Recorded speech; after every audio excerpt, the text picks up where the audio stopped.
दोस्तों, अगर आप भी चाहते हैं कि इस बार इंडिया T20 वर्ल्ड कप के चैंपियन बने तो हमारी इस वीडियो को दिल से एक लाइक जरूर कीजिएगा। दोस्तों, T20 वर्ल्ड कप के महासमर में ग्रुप डी के 7वें मुकाबले के लिए नेपाल के सामने खड़ी हुई थी नीदरलैंड की क्रिकेट टीम। इस रोमांचक मुकाबले में एक बड़े चमत्कार की उम्मीद सभी ने की थी। डैलस के ग्रैंड प्रेयरी स्टेडियम में जब टॉस के लिए सिक्का उछाला गया तब टॉस के बॉस बने नीदरलैंड के कप्तान स्कॉट एडवर्ड्स और उन्होंने टॉस जीतकर पहले नेपाल को बल्लेबाजी करने का न्योता दिया। और फिर इस मुकाबले में गेंद और बल्ले के बीच हुए कांटे के घमासान में जो हुआ उसने करोड़ों क्रिकेट प्रेमियों को दांतों तले उंगलियां दबाने पर मजबूर कर दिया। नेपाल की तरफ से अपनी टीम को विस्फोटक शुरुआत दिलाने के इरादे से आसिफ शेख के साथ कुशल भोटेल की खतरनाक जोड़ी मैदान में उतरी थी। पहले ओवर की आखिरी गेंद पर आसिफ ने मैदान को चीरते हुए करारा चौका लगाकर अपना और अपनी टीम का खाता भी खोल दिया था। यहां तक कि दूसरा ओवर लेकर आए टिम प्रिंगल की पहली गेंद पर चौका जड़कर भोटेल ने उनका स्वागत बेहद दमदार तरीके से किया था। ऐसा लगा था कि नेपाल के बल्लेबाज इस मुकाबले में जरूर कोई चमत्कार दिखाएंगे, लेकिन फिर नीदरलैंड के गेंदबाजों ने अपनी कातिलाना गेंदबाजी से ऐसा हाहाकार मचाया कि पल भर में इस मैच की दशा को पलट कर रख दिया। प्रिंगल ने इसी ओवर की आखिरी गेंद पर आसिफ शेख को अपने जाल में फंसा लिया। नीदरलैंड को पहली सफलता मिल चुकी थी, जहां आसिफ केवल 4 रन बनाकर पवेलियन लौट गए तो उनके आउट होने के बाद चौथा ही ओवर लेकर आए लोगान वान वीक ने कुशल का भी शिकार कर नेपाल की धज्जियां उड़ानी शुरू कर दी थी। स्कोरबोर्ड पर केवल 15 रन बने थे और उनके दोनों ओपनर पवेलियन की शोभा बढ़ाने लौट चुके थे, जहां कुशल केवल 7 रन बना पाए। हालांकि उनके आउट होने के बाद मैदान में उतरे अनिल शाह और कप्तान रोहित पौडेल के बीच एक अच्छी पार्टनरशिप पनपनी शुरू हुई। ऐसा लगा था मुकाबला कांटे का होने वाला है, कोई भी किसी पर हावी नहीं हो पा रहा था। पावर प्ले में नेपाल ने अच्छी बल्लेबाजी करते हुए 36 रन बना लिए, लेकिन पावर प्ले के बाद तो नीदरलैंड के गेंदबाजों ने ऐसा सितम ढाया कि नेपाल के लिए तो एक रन बनाना भी मुश्किल हो गया। पारी का 8वां ओवर लेकर आए एक बार फिर टिम प्रिंगल और इस बार अपनी फिरकी के जाल में उन्होंने अनिल शाह का शिकार कर नेपाल को तीसरा झटका दिया, जहां अनिल 12 गेंद पर केवल 11 रन बनाकर पवेलियन लौट गए। उनके आउट होने के बाद मैदान में उतरे कुशल माला ने कप्तान रोहित के साथ मिलकर अपनी टीम को 58 रनों के पार पहुंचा दिया, लेकिन ये खिलाड़ी भी केवल 9 रन बनाकर नीदरलैंड के सामने घुटने टेक गया। तो गरीबी में आटा गीला उनके आउट होने के बाद मैदान में उतरे दीपेंद्र सिंह केवल 1 ही रन बना पाए थे कि वाजडी लीडे ने उन्हें भी पवेलियन की शोभा बढ़ाने भेजा और नेपाल की आधी पारी को समेट कर रख दिया। जी हाँ दोस्तों, स्कोरबोर्ड पर केवल 53 रन बने थे और नेपाल के 5 बल्लेबाज पवेलियन लौट चुके थे। नेपाल की हालत खराब हो गई थी। ऐसा लगा था कि नेपाल की क्रिकेट टीम तो 100 रन भी नहीं बना पाएगी, लेकिन सलाम है नेपाल के कप्तान रोहित का, जिन्होंने विकेट गिरने के बावजूद मैदान में डटकर बल्लेबाजी की। अपनी टीम को इस मुकाबले में पीछे बिल्कुल भी नहीं हटने दिया। उन्हें गुलशन झा से बखूबी साथ मिला।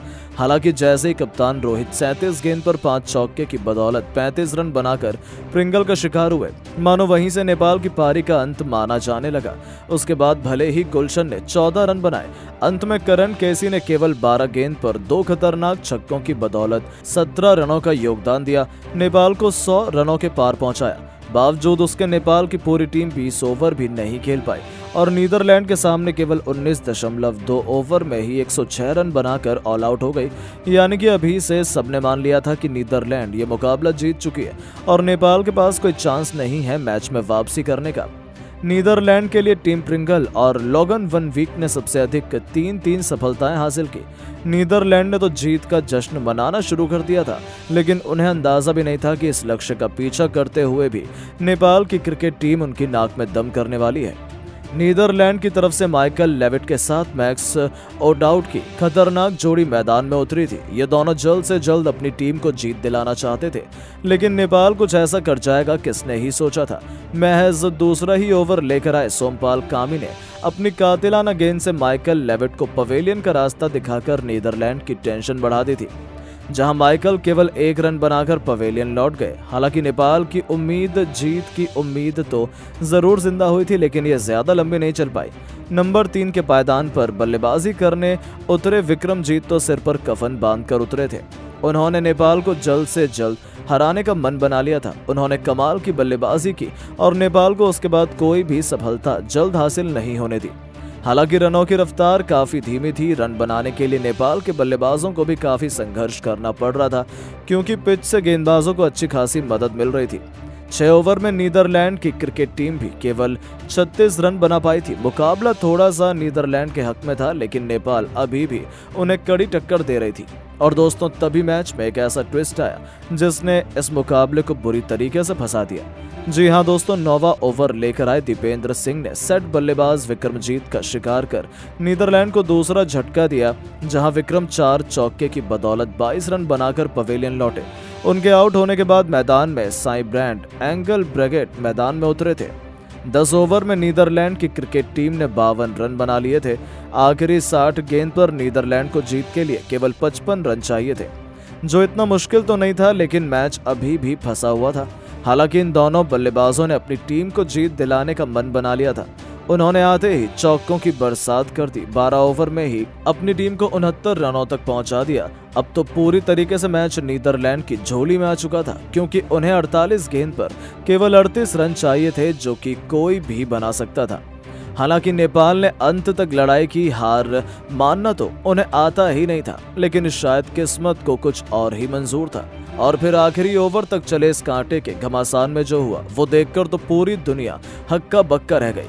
अंत में नेपाल की तमाम कोशिशें मिट्टी में मिल गईं और नीदरलैंड ने अपनी जीत का परचम लहराकर वर्ल्ड कप का शानदार आगाज किया। लेकिन दोस्तों, अब आपको क्या लगता है कि कौन सी 4 टीमें करेंगी सेमीफाइनल में क्वालिफाई? क्या टीम इंडिया इस बार वर्ल्ड कप जीतेगी? अपनी कीमती राय नीचे कमेंट बॉक्स में जरूर बताएं और ऐसी शानदार खबरों के लिए चैनल को सब्सक्राइब जरूर करें। धन्यवाद।